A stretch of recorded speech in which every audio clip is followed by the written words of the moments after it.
Este instructivo es una guía orientativa para completar la planilla número 1, nota de presentación, del pliego de bases y condiciones correspondientes al sector sin fines de lucro. La nota de presentación está dirigida al señor presidente del directorio de la Autoridad Federal de Servicios de Comunicación Audiovisual y declara que la presente documenta la propuesta efectuada por. Aquí deberás ingresar la razón social, es decir, el nombre de la persona jurídica sin fines de lucro, por ejemplo, el nombre de una asociación civil, una fundación o una cooperativa, que se presenta al concurso.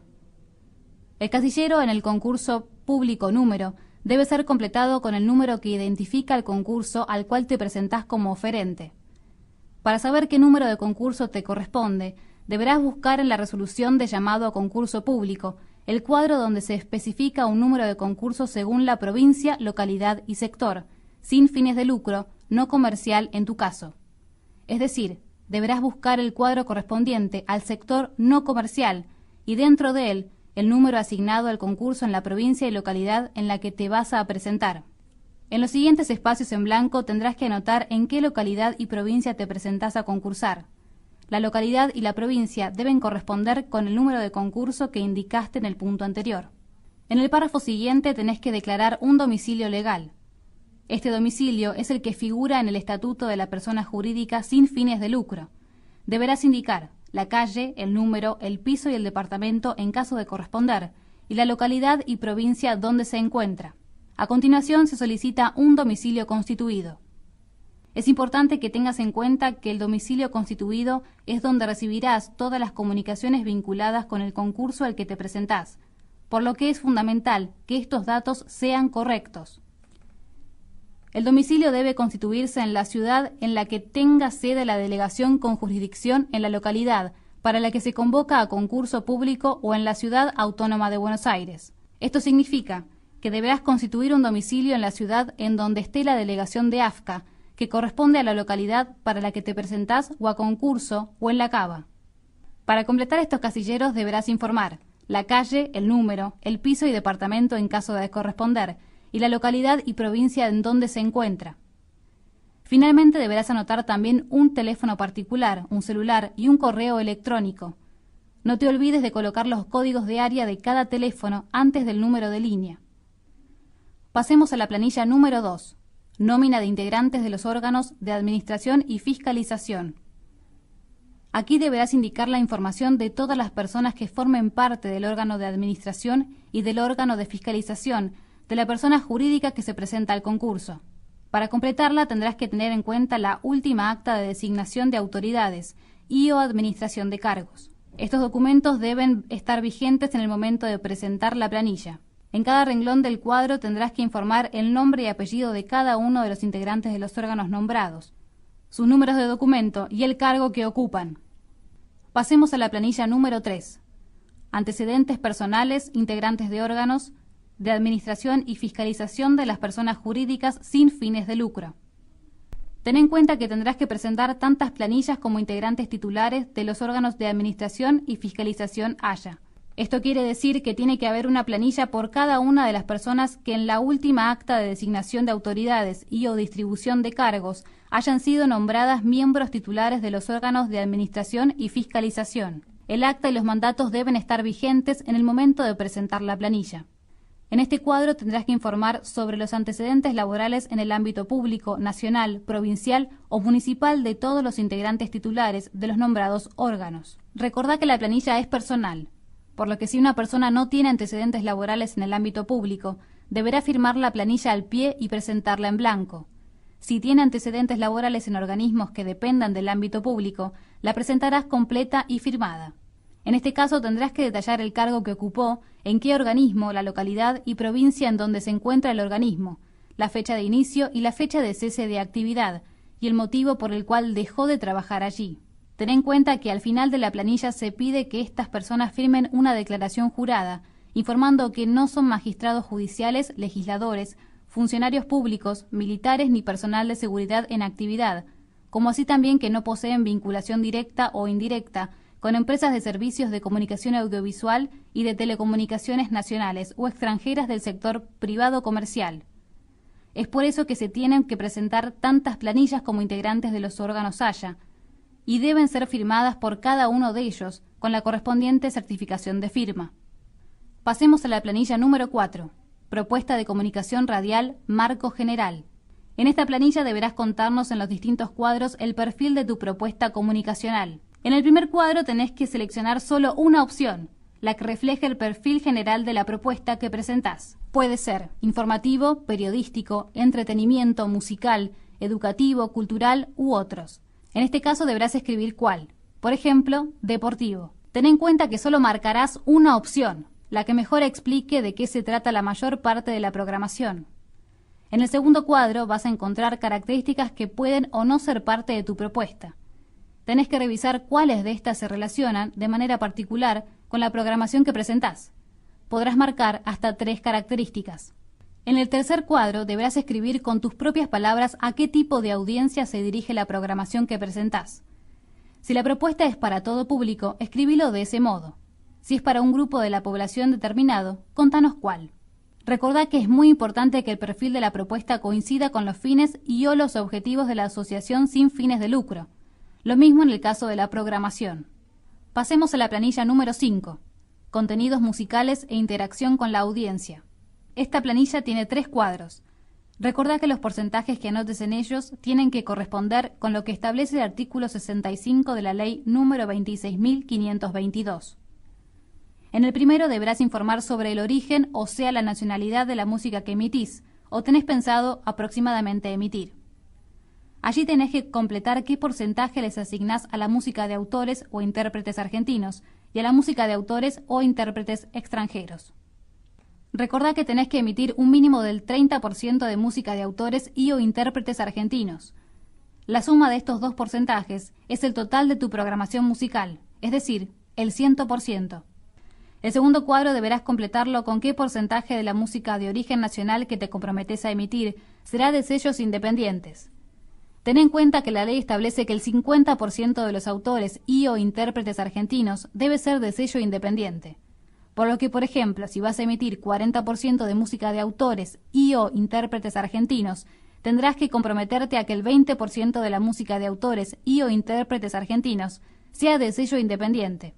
En el tercer cuadro deberás indicar de qué manera te relacionás o tenés previsto relacionarte con tu audiencia. Podés marcar todas las opciones que expliquen cómo el oyente y la radio se relacionan en tu propuesta de programación. Pasemos a la planilla número 6, grilla de programación, compromiso. Esta planilla tenés que completarla con la grilla de tu programación, indicando nombre y horario de los programas. Si el servicio está operativo, ya tenés esta grilla. Si todavía no lo está, tendrás que crearla. Para esto debes tener en cuenta cuántas horas estarás en el aire y cómo distribuirás el tiempo entre los distintos programas. Si aún no decidiste el nombre de cada programa, simplemente indica de qué se tratará ese espacio de programación con una palabra, género o tipo de programa. Por ejemplo, informativo, musical, etc. Recordá que el total de horas que anotes en la grilla será tenido en cuenta para calcular todos los porcentajes en la evaluación de la propuesta. Además, deberás presentar la descripción de cada programa.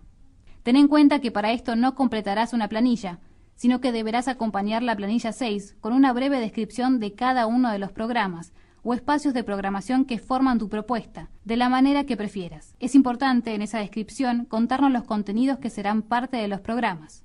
Por ejemplo, se trata de un programa informativo con noticias locales, regionales, nacionales e internacionales. Los oyentes participan con inquietudes de la zona, se presentan micros de salud y prevención de adicciones. Se incluye la cartelera de espectáculos acompañado por música. Pasemos a la planilla número 7, origen de la programación. En esta planilla vas a encontrar 4 columnas y sus divisiones. La primera, espacio de programación, tendrás que completarla con el nombre de los programas o espacios tal cual los indicaste en la grilla de la planilla 6. En la segunda columna, al lado de cada programa, deberás indicar el total de horas semanales que se emitirá ese programa. Por ejemplo, si el noticiero es diario de lunes a viernes y transmite 2 horas por la mañana y 2 por la tarde, vas a escribir 20 horas. La tercera columna es el origen de la programación. Y la pregunta que responde a esta columna es ¿dónde se produce este programa? Si el programa es de origen nacional, es decir, que se produce en la Argentina, lo vas a indicar con una cruz. De todos los programas de origen nacional, tenés que determinar cuáles se producen en la localidad donde está o va a estar situada la emisora. por tu radio o por una productora local. Estos también los vas a indicar con una cruz en la columna local. O sea, puede haber programas solo nacionales, nacionales locales, y los que no son ni nacionales ni locales, extranjeros. Estos no se señalan. No podés marcar un programa como local si no lo señalaste también como nacional. Finalmente, la pregunta que responde a la cuarta columna, composición de la producción, es ¿quién produce este programa? Las respuestas pueden ser la misma emisora, propia, la emisora junto con un tercero, coproducción, un tercero, retransmisión o adquirida. Tenés que marcar solo una opción para cada programa. Ten en cuenta que si vas a retransmitir un programa de otra emisora, tenés que indicar de quién, y si el programa es adquirido, deberás aclarar quién lo produce. Para completar esta planilla, recordá que el 70% de la producción debe ser de origen nacional y el 50% de la programación de composición propia. Llegamos a la planilla número 8. Requerimientos técnicos para la presentación de la solicitud de licencia correspondiente a emisoras con categorías E, F y G. Para llenar esta planilla tenemos que pensar en dos situaciones posibles. Que en el momento de completarlas tengas los datos sobre el lugar donde se va a instalar la planta transmisora o que todavía no los tengas. En la primera situación, es decir, si conoces el domicilio de la planta transmisora, tenés que indicar la calle, número, código postal y, de ser posible, entre qué calles. Si el domicilio no se puede expresar en calles y número, vas a anotar la ruta y el kilómetro donde se encuentra. Si tampoco se puede completar esta información, tendrás que indicar el paraje y el código postal. Luego se pide que indiques las coordenadas de donde estará ubicada la planta transmisora en grados, minutos y segundos. Para completar esta información, podrás utilizar el programa Google Earth.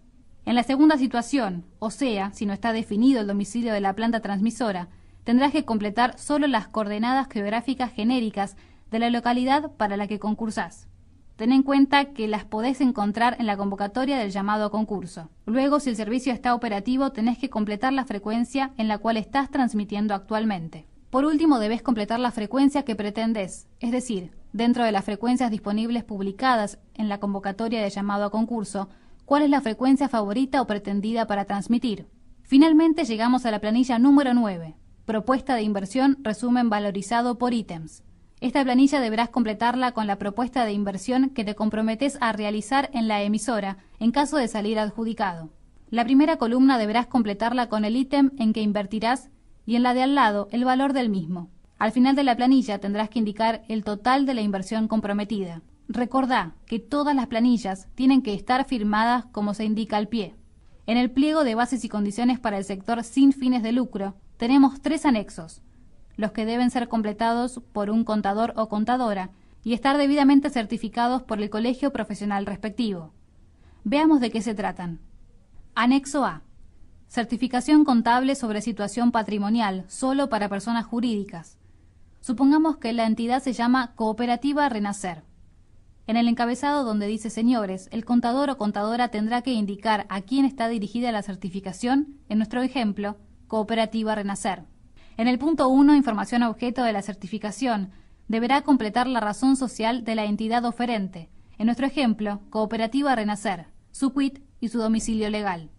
En el punto 2, tarea profesional desarrollada, la contadora o contador certificante tendrá que detallar la documentación que utilizó para poder aseverar que la entidad oferente, por ejemplo, Cooperativa Renacer, acredita capacidad patrimonial suficiente y el origen de los fondos. Un ejemplo puede ser estados contables auditados, inversión declarada, realizada y a realizar, o informes de dominio de bienes registrables.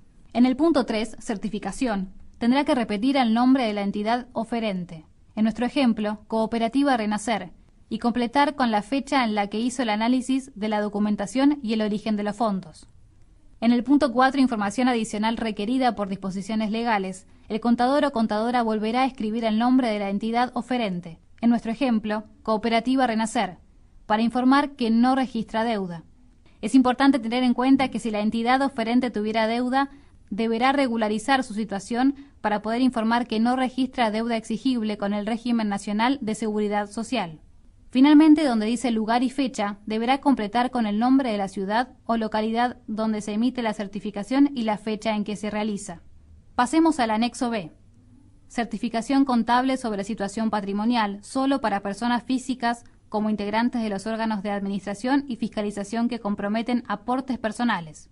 Supongamos que la persona integrante del órgano de administración se llama Daniel González. En el encabezado donde dice señores, el contador o la contadora tendrá que indicar a quién está dirigida la certificación. En nuestro ejemplo, Daniel González. En el punto 1, información objeto de la certificación, deberá completar los nombres y apellido de la persona que compromete aportes personales. En nuestro ejemplo, Daniel González. Su quit si la persona física trabaja en forma independiente o quil si trabaja en relación de dependencia y su domicilio legal. En el punto 2, tarea profesional desarrollada, la contadora o el contador certificante tendrá que detallar la documentación que utilizó para poder aseverar que, por ejemplo, Daniel González acredita capacidad patrimonial suficiente y el origen de los fondos. Por ejemplo, declaraciones juradas del impuesto a las ganancias y sobre los bienes personales correspondientes a los 2 últimos periodos, inversión declarada, realizada y a realizar, e informe de dominio de los bienes registrables. En el punto 3, certificación, tendrá que repetir el nombre de la persona que compromete los aportes, en nuestro ejemplo, Daniel González, y completar con la fecha en la que hizo el análisis de la documentación y el origen de los fondos. En el punto 4, información adicional requerida por disposiciones legales, el contador o contadora volverá a escribir el nombre de la persona que compromete aportes, en nuestro ejemplo, Daniel González, para informar que no registra deuda.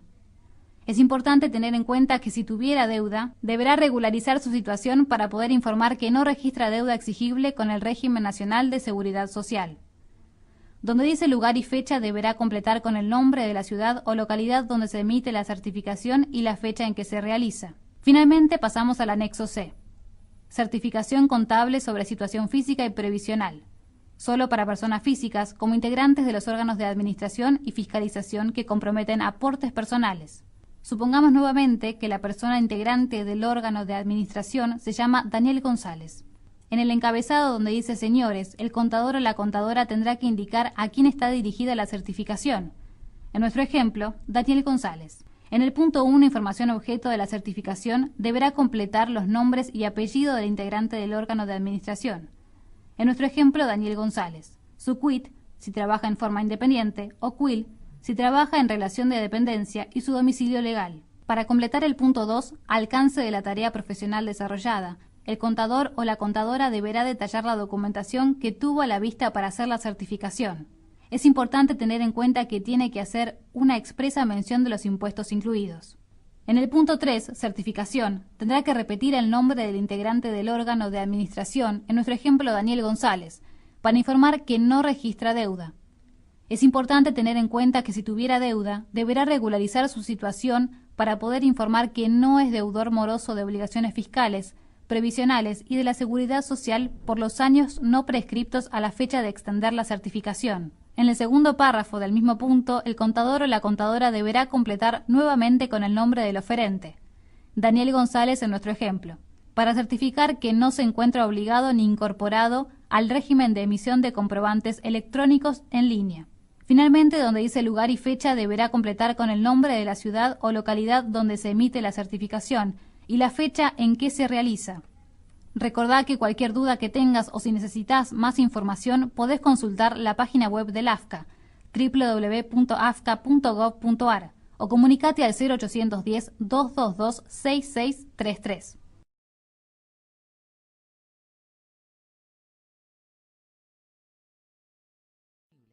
www.afca.gov.ar